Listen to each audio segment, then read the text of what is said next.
you know, at the end of the day, you've got this company that is growing fast. You know, what are your ambitions for it? I mean, do you want to become the Islamic Disney or something like that, or I mean, is that feasible as a goal? I mean, Disney gets into all parts of the business. We just focus on the IP part of it. You know, can we have more theme parks? It's absolutely doable with the right partnerships. You know, but for us right now, the focus is on getting the TV series popular because that'll lead to other opportunities. We've over the last 10 years raised almost $40 million in equity. We have created hundreds of jobs on 4 continents doing this, and we've made a very positive dent in how Islam is being viewed. And my beginnings, my roots in this as a clinical psychologist in training is I was, as a psychologist, most of my work was with how people saw themselves, how they're seen by others, and somewhere in the middle is where I did my work. Well, I wasn't happy with how the West saw Islam. I wasn't happy with how Islam saw the West. But more important for me and my children is I wasn't happy with how Muslims are seeing Islam itself.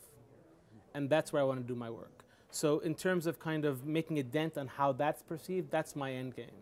How do you think you're doing so? I mean, are you finding that you are starting to change and how people view Islam in the Islamic world? I mean, you are starting to counter the extremism? I believe so. I mean, on my own, I can do nothing. But, right.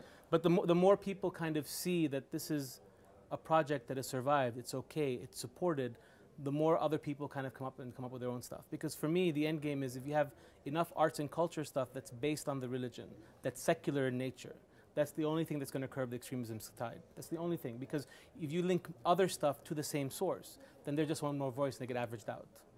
Because you have to, I have to give you a little experiment with one of my kids. So I showed him a picture of the Mona Lisa on the internet. I said, Hamid, what do you think of this? He was 10. He said, it's dark. He likes to smile. He saw it in a Yu-Gi-Oh cartoon once. 10-year-old's answer.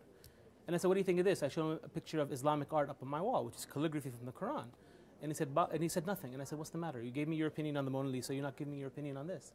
And he said, Baba, it's the Quran. Of course it's beautiful. But that's the problem. Because art in my part of the world for 1,000 years, you couldn't really give it an opinion in because it's from the religion. And so when your religion is your art and your art is your religion and you're not even able to give voice, then that's a big setback in terms of free thought and democratic thought, etc. And so for me, I just didn't want to go through the route of getting any approvals for this. I just did it because I feel this is the only thing that's going to save us from extremism. And I mean, where does it go next? I mean, is gaming going to be the next way you spread beyond the traditional animation? We'd love video? to. We'd love to get into gaming. We basically, I mean, is that thriving anyway now in the Islamic world, gaming? Our market is global. Our market is not the Islamic world. So there's a game that just got launched in America based on the 99. Actually, PBS put out a documentary film called Wham Bam Islam. It came out in October, which is about the making of the 99. They've been following us with the camera for 5 years. But that film, as a part of it, there's a game that launched in America called Hunt for the Nur Stone, which is how the 99 get their powers. And so that's been in America. So is there a market in the Muslim world for games? Like anywhere else, absolutely. But our focus is on more global, universal properties, not anything specifically geared towards Muslims. And I mean, I wanted to ask you more broadly about entrepreneurship in the Islamic world and the part of the world you come from.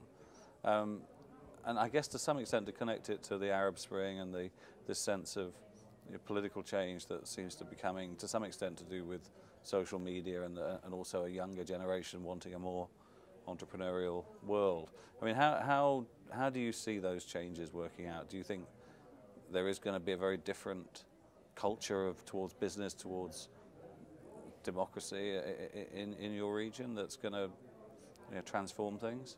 I think there are steps that need to happen along the way, and one of them, which I'm very passionate about right now, is this, and just to bring us back to 15th century Europe for a bit.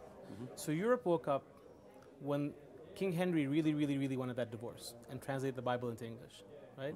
And Martin Luther translated into German, and all of a sudden the languages that were poo-pooed upon, the language that the people actually spoke, became the language that they thought and write in, and more people contributed to the culture, right? So that's around the same time that the Arab world went steep. I spoke about how the gift to the Prophet Muhammad was the language.